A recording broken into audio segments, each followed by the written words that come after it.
So thank you very much, Matt, for coming on my podcast, Rachel's Realities. And first of all, I want to ask you about how, obviously since COVID, a lot's changed. But first of all, I just want to ask about because obviously you were in UB40, and then obviously like what I've saw is like you got kicked out the band. So if you want to go into that. Yeah. Well, it happened in 2021, and basically it was all surrounding the COVID jab as to why I left, because I refused to take it. Most of the band took it. Well, I think all of them took it, to be fair with you. But I previously had a really bad reaction to a flu vaccine before.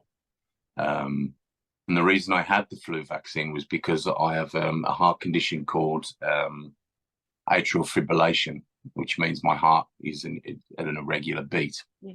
So I had a procedure called heart ablation, which is where they electrocute you from the front and back and shock your heart back into a rhythm.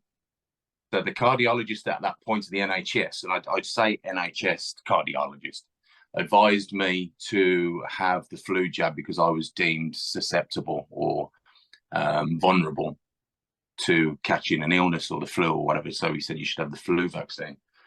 So being rather stupid at that point in time, I went ahead and had it. And it was I was taking a shower and I felt this growth under my armpits on the side where I'd had the injection. And it grew to the size of half a tennis ball. It was huge and it was really uncomfortable. And I told Paula, my other half, I said, well, I think we need to get this sorted. She said, well, just wait, because it might be a reaction to the vaccine. Ignorance as hell, because I'd had so many vaccines over the years to travel with, yellow fever and blah, blah, blah. So I was never anti-vax.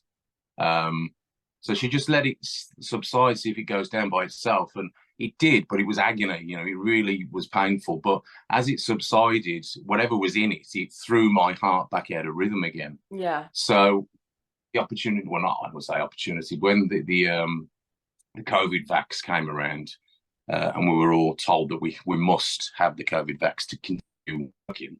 There was no way I was going to do it again, because I think if I'd had, I wouldn't be sitting here now talking to you. Yeah. And also, I wasn't prepared to be bullied into it just for the sake of working. It's we all have our own body autonomy, and it's our own choices to whether we have a vaccine or not, just so we can carry on working or not. There were plenty of other options, shall we say, for me roads to get down to carry on working, but they were never. They were never. Nobody ever kind of gave me the opportunity to do that, and it was just like, well, you either have the vax, and that's what I put in an email. Thank God Paula told me to. Writing it to them, I said, look, unless I choose to have the vax, I take it. I'm no longer allowed to perform or be any parts of the vax. And I said, no, that's right. She said, because we need it for insurance purposes. Yeah. And then knowing then, there would be no insurance company in the world that would be against COVID, because they just wouldn't do it. It'd be too risky. So that was a lie as well. And then they lied about me in their statement as well, saying that I should have gone to them, that we could have talked about it and discussed it. It was, I've got it in black and white. I've got it on paper. It's unless you have the jab, you're out. So, and I think there may have been other reasons behind it as well, but who knows? Who cares? All history. Things happen for a reason, don't they? Well, they really do. I think, like I said before, I think if I had it just to continue working, I think I'd be dead now anyway. You know what I mean? Because if the flu vaccine did that to me, the COVID was definitely, and especially now looking back at it with all the pericarditis, the myocarditis, all the clots, all that kind of stuff, it's just a contributory factor, especially with the heart. It would have been ridiculous. Yeah. Praise the Lord. Praise the Lord. Yeah. So obviously, since you've been out of the band, you've done a few songs yourself. I'm a massive fan of Happy. It's absolutely brilliant song, and I don't know, it really resonates with me. Was that from, because obviously the lyrics are like, you've got to stand up, rise up to be Yeah. happy. Did that come off the back of sort of saying no to the jab and coming out of UB40, or was it something you've always sort of wanted to like write down and obviously perform? No. Oh God, I actually wrote it in 2018, Okay. and recorded it in 2019. And the whole premise of Happy is because I suffer with mental health. I've suffered with depression since my mum passed away. And I just know loads of people with mental health issues, Yeah. you know. And it was a trigger for me to kind of, I've always wanted to try and write something with that theme in mind, and nothing has ever come to fruition. And my friend James Crosdale, he's Elevation, he's called. He's a phenomenal songwriter as well, but he mainly does music.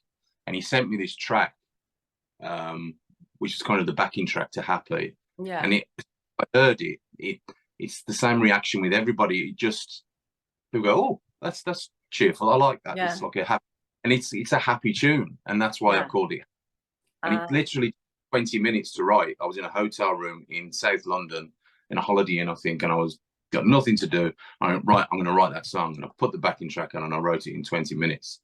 And the response I've had from that track has just been absolutely phenomenal. I cannot tell you how many people have messaged me about it. Especially at the time, it was a lot of care workers. They were waking up in the morning. One person said, I'll wake up in the morning. It's the first song I put on because it puts the mood to go to work. And some people say, well, I put it on when I get back because I've had such a crap day. It lifts my soul again. It lifts my spirits. So yeah, it's just been wonderful. And I won a World Music Award for it as well. So that was nice. Oh, that's but great. I'm glad you. Thank you, Rachel. No, me and my partner absolutely love it. Well, it was a great opportunity to work with Astro as well. You know, God rest his soul, because he passed away 22, and you know, it was a. I'll always have that on record now. The fact that we did a co-write together and we did a duet together, because I'll have it forever. So that's nice. Like you say, it's like it's very like catchy, but it's also like very reggae style as well. So it's sort of uplifting and bright, and like you say, you hear music nowadays and it all sounds the same, and it's just something different now to sort of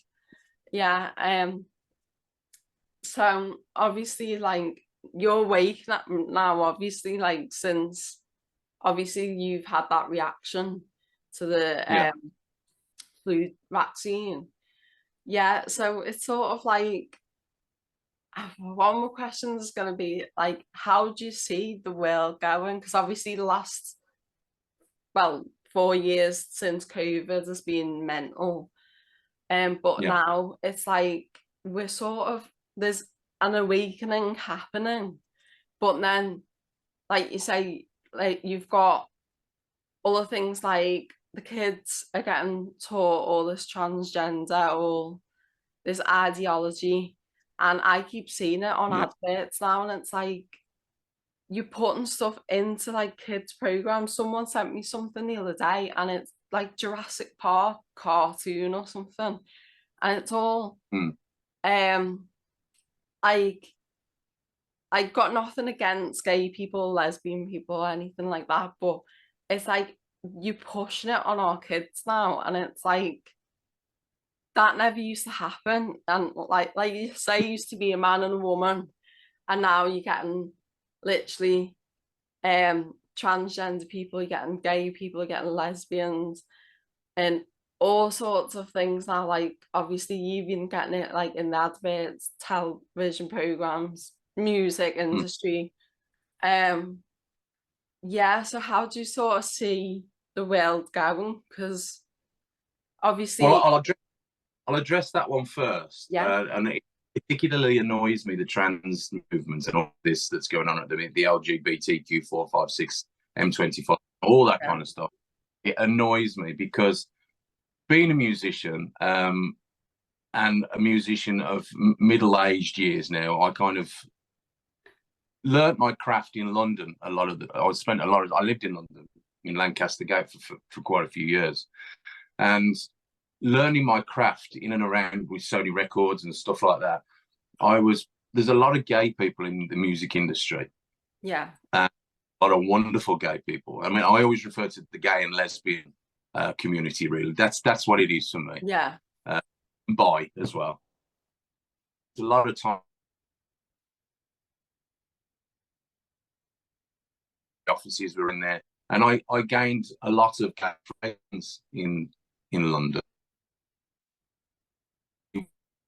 now, which is a political movement. I find more than anything. All what the gay and lesbian community from those years and strengthened and worked hard at trying to be accepted has just all been down the drain and flushed down the toilet now by this trans movement. And all the gay and lesbian people that I know from that period of time are all up in arms about it, because it literally is that's what it's done. It's ruined all that they'd achieved over the last 30, 40 years, trying to be, not stand out, not go, oh, I'm gay, I'm gay. It's actually be accepted and be part of the community. Yeah. So what they do in their own circles isn't looked upon as something out of the ordinary, and they work so hard for that. And now it's just been, like I said, it's just all been flushed down the toilet, and this new movement, political movement, has just come in and ruined all that for me and for them, you know, more. Yeah, it's crazy. But the world itself, I think, is absolutely fucking bonkers. Yeah. But people are slowly but surely waking up. You know, I think what you'll see, I don't watch TV anymore, so I don't see the adverts. I don't let myself become indoctrinated or by it all now.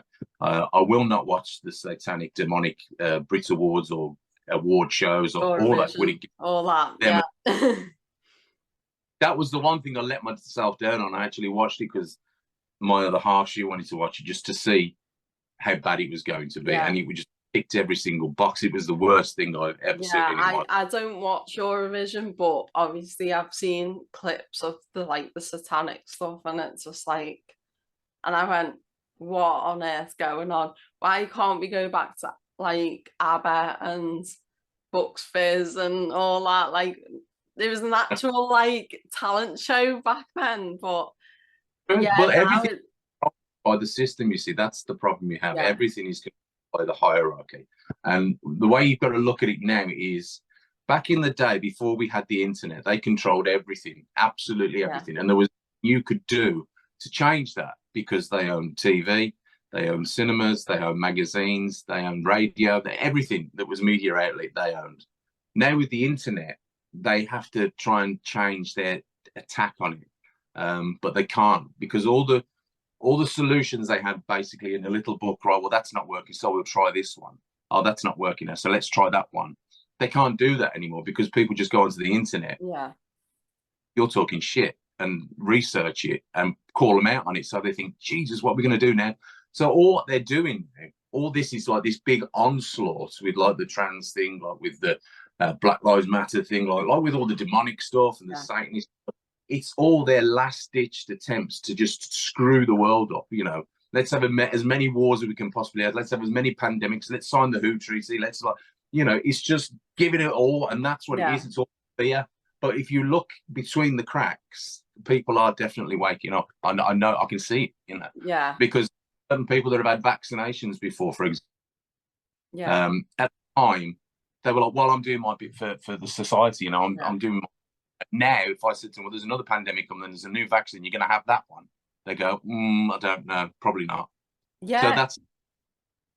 Yeah, it's crazy because like there's people, obviously I know, I'm a partner knows, and it's like there's the people who are absolutely asleep when it comes to the jabs, because you've got people who are still going for this new springtime booster, but also it's like there's people who are literally coming up and they're actually saying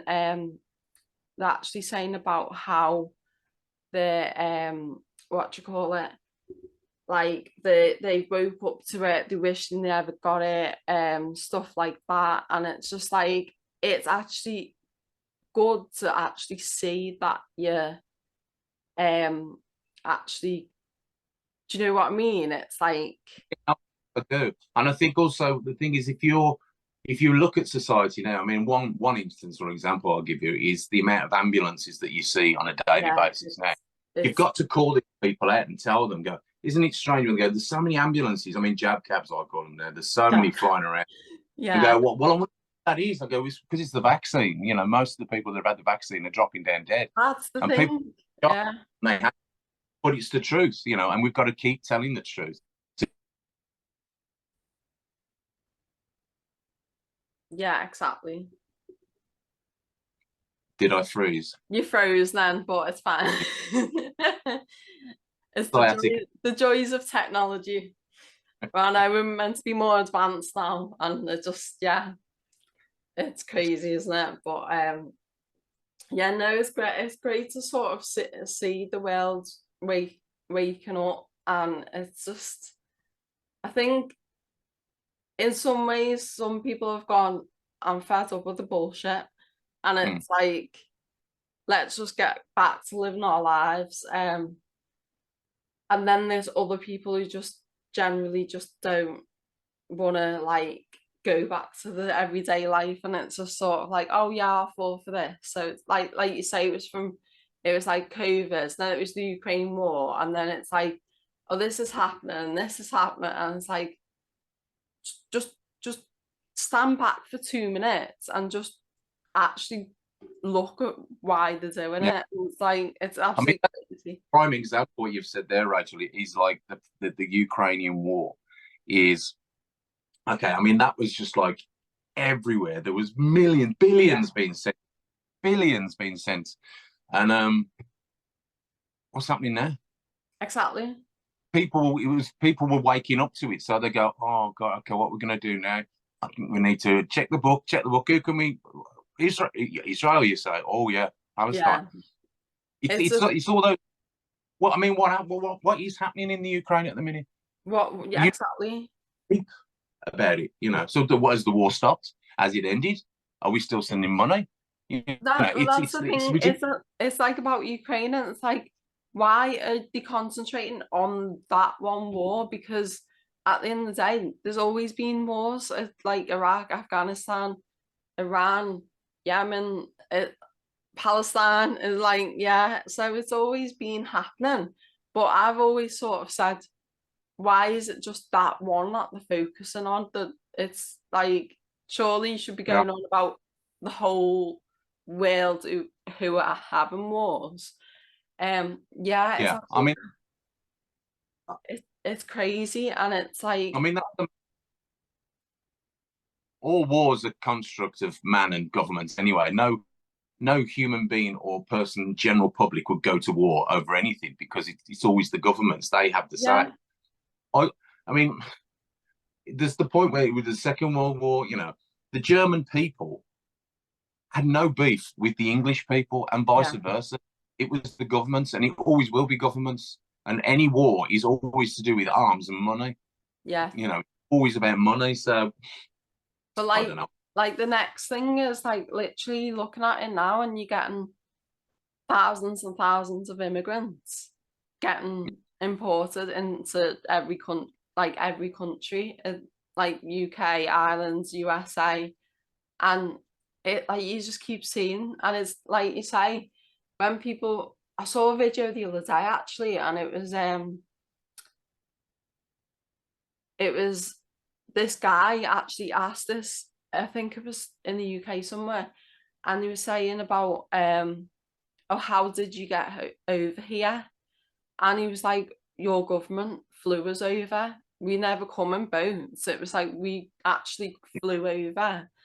And I was just like, and he said, well, will you be working while you're here? And he was like, well, no, because your government's giving us free money. And that's another thing, because Yeah, like, we have got so many homeless people on the streets. It's yeah, absolutely ridiculous. They're looking after these immigrants, which only seems to be men, not women and children as well. mm, and then you're not even helping. You and Sol. You're not helping your own people, and then, like you say, as that happens, the cost of living is going up, and you've got people, your own people, struggling, and it's just absolutely crazy. It's just like, oh my God, just do something about it. Like, that's the thing. It's like, Well, it's all constructed, it's all mapped out. All these people, these immigrants that supposedly coming into the UK, they're not immigrants, they're UN soldiers, basically. And our government signs the WHO Treaty at the end of this month. All of a sudden, you will be put into another lockdown, there'll be another pandemic, bird flu, or whatever. So, if we sign the WHO Treaty at the end of the month, we're going to have another pandemic. Yeah. Because I want to unlock. But if we don't sign it, the pandemic all of a sudden going to turn around and walk away because, sign, so I won't infestate the country with a pandemic or bird flu. I'll turn around and I'll go, sorry. That's how false it is. That's how fake it is. And if we do get forced into a lockdown, you'll notice all of these soldiers, immigrants, whatever you want to call them, popping out of the Best Westerns and trouble, all them holiday inns and everything, because they'll be the ones enforcing the law on the streets and making people go back into the homes. That's what they're for, because the British Army won't do it on their own people. So that's why they have to bring external sources in. So, but it is like what you say, you know, all these, you know, the principle behind all these chaps in hotels, they could do that with homeless people because they prove that they can do it. So there's no reason for them not. Exactly. As well, you know. Exactly. My sort of last question, because I don't like to keep people too long. Obviously, because everyone's got lives and everyone's so busy. But my last sort of question is, so what's in store for the future for you? Like, is it obviously with your music or freedom fighting or I'd say both. If I'm absolutely both, because I'm so truth out there, and also letting people know that they can stand up for themselves and that they have been trodden on for the last 50 to 100 years by governments, by councils, and all these councils that are taxing people like beyond belief. You know, when we talk about the economy and people are struggling to live, but they're taxing people even more now. They're upping the council taxes, they're upping this, they're upping that. Absolutely abhorrent. But if I can combine the two, then that would be wonderful.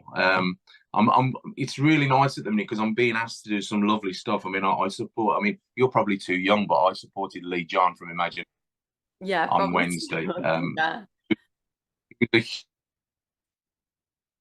And he's and that was an amazing night. We did that in Town Hall. I'm playing a celebrity football today in S. And it's celebrities versus the actual pub football team. Oh, wow. So there'll be me, there'll be Shane Lynch from Boyzone. There's quite a few of us. You know, Linda Robson's going to be there. So I'm going to be absolutely hopeless at that because I'm so it's ridiculous. But we just got putting some events on. I'm doing my own music. I'm helping people with other stuff. I'm actually part of a wonderful theatre group at the minute. A Motown, Legends of Motown. That's a touring theatre show. I'm up and down the country doing that. That's amazing because I've never really delved into Motown before, so I'm kind of appreciate good and how hard it is to perform. You know, so that's a real treat, and the audiences are loving it, and it's a real party vibe. So I'm kind of still getting my live fix as well. But just events, blinder events on in Birmingham and across the West Midlands, which will soon be moving across the country. Putting events on. Just keeping busy, bud. Oh, that's great to hear. That's great to hear. Thank you so much for coming on my podcast. It's a technology. You keep sticking and turning into a robot. Thank you so much for coming on my podcast. And hopefully we'll finally get to meet sometime after all this chatting on social media and stuff like that. So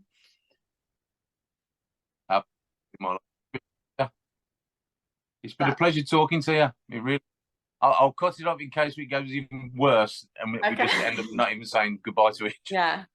Thanks, Matt. So, thanks for everything, my lovely. It's lovely to see you. Lovely to actually hear your voice. I know, and, yeah. I'll speak to you soon. No problem. I'll see you soon. Bye.